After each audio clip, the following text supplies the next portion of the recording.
بايته ጌታቸው ረዳ ካብ ዝምራሕ ሕወሓት ዝተወሃበ እዋናዊ መግለጺ ትካላትን ትካላውነትን ትግራይ ንምፍራስ ዝግበር ቀይድ በተኽ ወፍሪ ብህጹጽ ጠጠው ይበል ንባዕሉ ከም ህዝቢ ውድብን ስርዓትን ገይሩ ዝርኢ ዘይሕጋው ጉጅለ ደብረጽዮን ሃብትን ቢሮክራስን ትግራይ ተቆጻጺሩ ትግራይን ህዝባን ናይቲ ጉጅለ ተላኣኽቱን ንብረት ገይሩ ብዘይሰኸፈት ዝብዝብዝ ጽረ ሓድነትን ምዕሩይነትን እዩ ብቃልስን መስዋዕትን ህዝብ ትግራይ ዝተጠራያ ትካላት ምፍራስን ትግራይ ትካል አልወን ምግባርና ስራሕ ዝመፀን ትኸውን ካብ ዝሓለፈ ዓመት ነዘድማ ብዝኸፈአ መንገዱ አጠናኺሩ ይቅጽለሎም እዚ ጉጅለ ቦርድ ማሕበር ልምዓት ትግራይ TDM ብናይ ባዕሉ ሕንቁቃት ካድረታት ንምምላእ ዝገበሮ ዝተዋደደ ፈተነ ካብ ጉባኤተኛታት ሰፊሕን ዓሚቁን ተቃውሞ ገጢምዎሎም ብዙሓት ጉባኤተኛታት እውን ናይቲ ሓደ ዓሌታው ጉጅለ ህረፍ ንምምላእ ኣይነሳተፍን ብማል ረሓሪሖም ወፂኦም ኣለዎም ወድብ ሕወሓት ምፍራስ ጀመረ ጉጅለ ደብረጽዮን ትእምት ክቆጻጸር ብዝሕጋዊ መንገዲ ተንቀሳቀሱን ይንቀሳቀስን ኣሎም ካብዚ ብምቕጻል ንግዛዊ ምምሕዳር ትግራይ ንምፍራስ ምስ ባዕሉ ልዕሊ ኮር ኢሉ ዝጽውዕ ዝሕጋዊ እኽብኻብ ተሻሪኹ ብዝፈጸሙ ዕልዋ መንግስቲ ግዛዊ ምምሕዳር ብዕልዋ ሰጊጉ ንታሪኽ ህዝቢ ትግራይ ዘይምጥን ነውሪ ፈጺሙ እዩ እዚ ነውራን ፍጻመ ብልዓልወት ኣዘዝ ሰራዊት ትግራይ ዝተወልዐን ዝተዋደደን ብምዃኑ ሰራዊት ትግራይ ኣይተቀበሎን ነዚ ብምቋም እውን ብስፍሓት ይብተነሎም በዚ ኣቢሉ ሰራዊት ትግራይ እውን ክብተንን ክፈርስን ይገብረሎም እዚ ዓሌታው ጉጅለ ካብ ትካላት ሓሊፉ ኣብ ልዕሊ ህዝብና ብሓፈሻ ኣብ ልዕሊ ደለይቲ ለውጥ መንኣሰይ ከዓ ብፍላይ ከቢድ ጨፍጫፍ ማእሰርትን መጭወይትን ኣጠናኺሩ ስለ ዝቐጸለ ብርክት ዝበለ መንእሰይ ትግራይ ፋሕ ብትን ኢሉ እግሩ ናብ ዝመርሖ ይብተነሎም ዝተረፈ መንእሰይ ከዓ ኣንጻር እዚ ጉጅለ መላፍንቱን ይቃለሰሎም ሎሚ ድማ ማሕበር ልምዓት ትግራይ TDM ንኽፈርስ ኣብ ጫፍ በፂሑ ይርከብ እዚ ብዘይካ ስልጣኑን ጉጅለ ኣውረሑን ስለ ህዝቢ ጥርት ብል ተገዳስነት ዘይብሉ ጉጅለም ኩሉ ናይ ገንዘብ ምንጭ ዝበሃል ትካል ናይ ከተማ መሬት ትካላት ንግዲ ማዕድን ወይ खाली ዕድል ጸንቂቁ ክቆጻጸርን ሕሉ ገበናቱ ዘቃልዕ መረዳእታ መሊኡ ከጥፍን ድቃሲ ኢነሎም እዚ ጉጅለ በአተሓባባራይነት ሓድሽ ፕሬዝዳንት ግዛዊ ምምሕዳር ትግራይ ሌተናንት ጀነራል ታደሰ ወረደ ኩለን ይሕለባ እየን ዝበለን ቢሮታት ትካላት ማለት ቢሮ ማዕድን መሬት ከተማ ልምዓት ማይ ሃፍቲ እቶት ፋይናንስ ወዘተ ተቆጻጺሮሎም ማሕበር ልምዓት ትግራይ ንምቁጽጻር ከቢድ ርብርብ ዝገበረሉ ምኽንያቱን እቲ ሓደ መዳይ ሃፍቲ ህዝቢ ንምቁጽጻር እንትኸውን በቲ ኻሊ መልክዑ ከዓ በማሕበር ልምዓት ትግራይ ኣቢሉ ንመኸተ ዝተኣከበ ገንዘብ ካብ ውሽጢ ዓዲ እናተኣከበ ናብ ማሕበር ልምዓት ትግራይ ዝኣተወ ወርቅን ጨርቅን ዝምልከት መረዳእታ ንምጥፋእ እዩ በዚ ኣቢሉ ገበኑ ንምሕማውን እዩ ብሌተናንት ጀነራል ታደሰ ወረደ ዝምራሕ ግዛዊ ምምሕዳር ትግራይ ንህዝብናን ትካላትናን ግቡዕ ሓለዋ ክንዲ ዝገብር ነዚ ዓፍጣጣይ ጉጅለ እሕሊፉ ሂብዎም ኣሎም በጌታቸው ረዳ ዝምራሕ ግዛዊ ምምሕዳር ትግራይ ተዓጽዩን መፈናፈን ሲኡን ጸንሐ ጉጅለ ደብረጽዮን ሌተናንት ጀነራል ታደሰ ወረደ ከፊቱ ስለዝሃቦ እንሆ ኣብ ትግራይ ኩሉ ዓይነት ነውሪ ይፍጸመሎም ኣብ ውሽጥን ኣብ ደገን ዝርከብ ህዝቢ ትግራይ ትካላት ኻንም ሕላው አንጻር እዚ ጸረ ትካልን ትካላውነትን ዝኾነ ጉጅለ ተልዓልን እቶም ማሕበር ልምዓት ትግራይ ከይትፈርስ ኢሎም ኣብ ጉባኤ ማሕበር ልምዓት ትግራይ ኣትዮም ዝረባረቡ ዘለውን እቲ ሓበሬታ ናብ ኩሉ ህዝቢ ትግራይ ንኽበጽሕ ብሚድያ ዝረባረቡ ዘለዉ ግዱሳት ተጋሩ ልዑል ሞሳ ይግባኦም ማሕበር ልምዓት ትግራይ ማሕበር ረድኤት ትግራይ ትእምት ግዛዊ ምሕዳርትን ኩለን ከባቢያዊ ነጻ ማሕበራት ናይ ተጋሩ መሰል ነጻነትን መሐለውቲ ትካላት እምበር መሐንደሪ ሓደ ጉጅለን መላፍንትን ክኾና ክንፈቅድ የብልናን ህዝቢ ትግራይ ብሓፈሻ መናእሰይን ምሁራትን ድማ ብፍላይ ዝጀመርዎ ሰላማዊ ፖለቲካዊ ቃልሲ ብዝተወደበ መንገዲ ብምትሕባርን ብምምራሕን ትግራይ ናብ ዝለዓለ ዲሞክራሲያዊ ስርዓት ንምስጋር ጌታቸው ረዳ ዝምራሕ ሕወሓት ንባዕሉ ናብ ፓርቲነት ዘስተጋገርዎ መስራሓት እናዛዘመ ኣብ መወዳእታ ብርኪ በፂሑ ይርከብ ምስ ጸረ ምልክን ጽረ ዓፈናን ዝኾኑ ውድባት ብምትሕባር ቃልሱ እህይሉ ከም ዝቕጽልውን በዘጋጣሚ ንመላእ ህዝብናን ደገፍቲ ቃልሲ ህዝቢ ትግራይን ከበስር ይፈቱም ጉጅለ ደብረጽዮንን ዋርድያታቱን ከዓ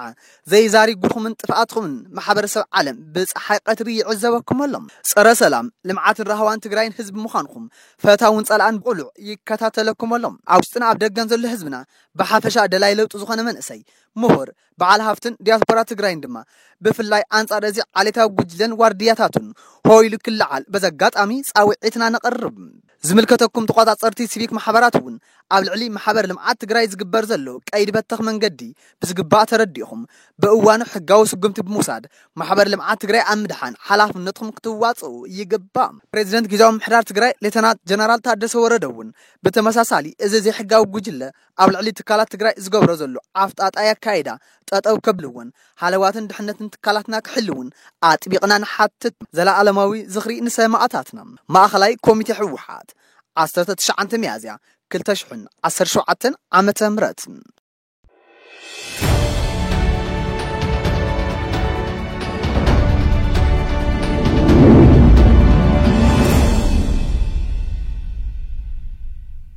بايته ጌታቸው ረዳ ካብ ዝምራሕ ሕወሓት ዝተወሃበ እዋናዊ መግለጺ ትካላውነትን ትግራይ ንምፍራስ ዝግበር ቀይድ በታኽ ወፍሪ ብህጹጽ ጠጠው ይበል ንባዕሉ ከም ህዝቢ ውድብን ስርዓትን ገይሩ ዝርኢ ዘይሕጋው ጉጅለ ደብረጽዮን ሃብትን ቢሮክራስን ትግራይ ተቆጻጺሩ ትግራይን ህዝባን ናይቲ ጉጅለ ተላኣኽቱን ንብረት ገይሩ ብዘይሰኸፈት ዝብዝብዝ ጽረ ሓድነትን ምዕሩይነትን እዩ ብቃልስን መስዋዕትን ህዝብ ትግራይ ዝተጠራያት ትካላት ምፍራስን ትግራይ ትካል አልወን ምግባርና ሰርሐ ዝመጽን ትኸውን ካብ ዝሓለፈ ዓመት ነዘድማ ብዝኸፈአ መንገዱ አጠናኺሩ ይቅጽለሎም እዚ ጉጅለ ቦርድ ማሕበር ልምዓት ትግራይ TDM ብናይ ባዕሉ ሕንቁቃት ካድረታት ንምምላእ ዝገበሮ ዝተዋደደ ፈተነ ካብ ጉባኤተኛታት ሰፊሕን ዓሚቁን ተቃውሞ ገጢምዎሎም ብዙሓት ጉባኤተኛታት እውን ናይቲ ሓደ ዓሌታው ጉጅለ ህረፍ ንምምላእ ኣይነሳተፍን ብምባል ረሓሪሖም ወፂኦም ኣለዎም ወድብ ሕወሓት ምፍራስ ጀመረ ጉጅለ ደብረጽዮን ትእምት ክቆጻጸር ብዝሕጋዊ መንገዲ ተንቀሳቀሱን ይንቀሳቀስነሎም ካብዚ ብምቕጻል ንግዛዊ ምምሕዳር ትግራይ ንምፍራስ ምስ ባዕሉ ልዕሊ ኮር ኢሉ ዝጽውዕ ዝሕጋዊ እኽብኻብ ተሻሪኹ ብዝፈጸሙ ዕልዋ መንግስቲ ግዛዊ ምምሕዳር ብዕልዋ ሰጊጉ ንታሪኽ ህዝቢ ትግራይ ዘይምጥን ነውሪ ፈጺሙ እዩ እዚ ነውራን ፍጻመ ብልዓልወት ኣዘዝ ሰራዊት ትግራይ ዝተወልዐን ዝተዋደደን ብምዃኑ ሰራዊት ትግራይ ኣይተቀበሎን ነዚ ብምቋሙውን ብስፍሓት ይብተነሎም በዚ ቢሉ ሰራዊት ትግራይ እውን ክብተንን ክፈርስን ይገብረሎም እዚ ዓሌታው ጉጅለ ካብ ትካላት ሓሊፉ ኣብ ልዕሊ ህዝብና ብሓፈሻ ኣብ ልዕሊ ደለይቲ ለውጥ መንኣሰይ ከዓ ብፍላይ ከቢድ ጫፍጫፍ ማእሰርትን መጭወይትን ኣጠናኺሩ ስለ ዝቐጸለ ብርክት ዝበለ መንእሰይ ትግራይ ፋሕ ብትን ኢሉ እግሩ ናብ ዝመርሖ ይብተነሎም ዝተረፈ መንእሰይ ከዓ አንጻር እዚ ጉጅለ መላፍንቱን ይቃለሰሎም ሎሚ ድማ ማሕበር ልምዓት ትግራይ TDM ንኽፈርስ ኣብ ጫፍ በፂሑ ይርከብ እዚ ብዘይካ ስልጣኑን ጉጅለ አውረሑን ስለ ህዝቢ ጥርትብል ተገዳስነት ዘይብሉ ጉጅለም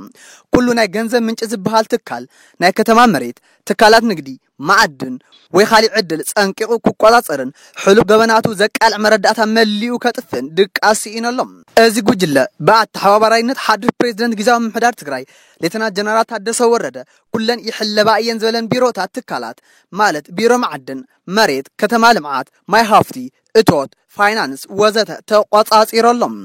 ማሕበር ልምዓት ትግራይ ንምቁጻር ከቢድ ርብርብ ዝገበረሉ ምኽንያቱን እቲ ሓደ መዳይ ሃፍቲ ህዝቢ ንምቁጻር እንትኸውን በተኻሊ መልክዑ ከዓ በማሕበር ልምዓት ትግራይ አቢሉ ንመኸተ ዝተኣከበ ገንዘብ ካብ ውሽጢ ዓዲና ተኣከበ ናብ ማሕበር ልምዓት ትግራይ ዝኣተወ ወርቅን ጨርቅን ዝምልከት መረዳእታ ንምጥፋእ እዩ በዚ አቢሉ ገበኑን ንምሕማውን እዩ በሌተናንት ጀነራል ታደሰ ወረደ ዝምራሕ ግዛዊ ምምሕዳር ትግራይ ንህዝብናን ትካላትናን ግቡዕ ሓለዋብ ክንዲ ዝገብር ነዚ ኣፍጣጣይ ጉጅለ እሕሊፉ ሂብዎም ኣሎም በጌታቸው ረዳ ዝምራሕ ግዛዊ ምምሕዳር ትግራይ ተዓጽዩን መፈናፈን ሲኡን ጸንሐ ጉጅለ ደብረጽዮን ሌተናንት ጀነራል ታደሰ ወረደ ከፊቱ ስለ ዝሃቦ እንሆ ኣብ ትግራይ ኩሉ ዓይነት ነውሪ ይፍጸመሎም ኣብ ውሽጥን ኣብ ደገን ዝርከብ ህዝቢ ትግራይ ትካላት ኻንም ሕላው አንጻር እዚ ጸረ ትካልን ትካላውነትን ዝኾነ ጉጅለ ተልዓል እቶም ማሕበር ልምዓት ትግራይ ከይትፈርስ ኢሎም ኣብ ጉባኤ ማሕበር ልምዓት ትግራይ ኣትዮም ዝረባረቡ ዘለውን እቲ ሓበሬታ ናብ ኩሉ ህዝቢ ትግራይ ንኽበጽሕ ብሚድያ ዝረባረቡ ዘለዉ ግዱሳት ተጋሩ ልዑል ሞሳ ይግቦም ማሕበር ልምዓት ትግራይ ማሕበር ረድኤት ትግራይ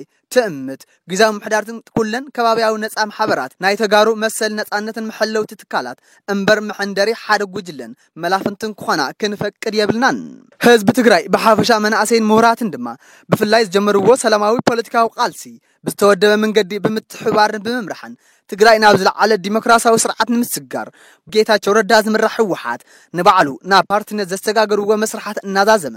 ኣብ መወዳእታ ብርኪ በፂሑ ይርከብ ምስ ጸረ ምልክን ጽረ ዓፈናን ዝኾኑ ውድባት ብምትሕባር ቃልሱ እህይሉ ከም ዝቕጽልውን በዘጋጣሚ ንመላእ ህዝብናን ደገፍቲ ቃልሲ ህዝቢ ትግራይን ከበስር ይፈቱም ጉጅለ ደብረጽዮንን ዋርድያታቱን ከዓ ዘይዛሪ ጉልኹምን ጥፍኣትኹምን ማሕበረሰብ ዓለም ብፀሓይ ቀትሪ ይዕዘበኩም ኣሎም ጸረ ሰላም ልምዓትን ራህዋን ትግራይን ህዝቢ ምዃንኩም ፈታውን ጸላእን ብቁሉዕ ይከታተለኩም ኣሎም ኣብ ውሽጥና ኣብ ደገን ዘሎ ህዝብና በሓፈሻ ደላይ ለውጥ ዝኾነ መንእሰይ ምሁር በዓል ሃፍትን ዲያስፖራ ትግራይን ድማ ብፍላይ አንጻር እዚ ዓሌታዊ ጉጅለን ዋርድያታቱን ሆይሉ ክልዓል በዘጋጣሚ ጻውዒትና ነቐርብ